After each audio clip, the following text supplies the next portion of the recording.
Hi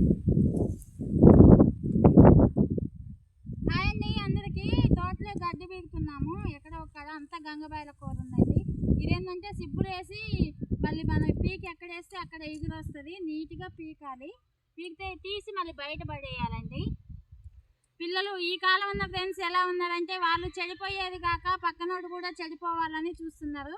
వాళ్ళు ఒకవేళ అరే ఇది ఇలా ఉంటుంది అని చెప్తే అది మంచి అయితే స్వీకరించాలి, చెడు అయితే సైలెంట్గా వదిలేయాలి. అలా అని ఫ్రెండ్షిప్ వదులుకోమని చెప్పట్లే.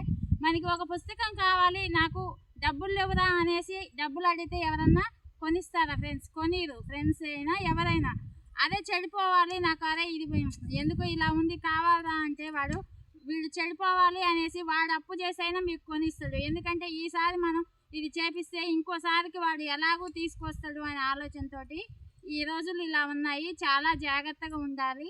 మరి ముఖ్యంగా 10th నుంచి ఇంటర్ బీటెక్ పిల్లలు చాలా అంటే చాలా జాగ్రత్తగా ఉండాలి.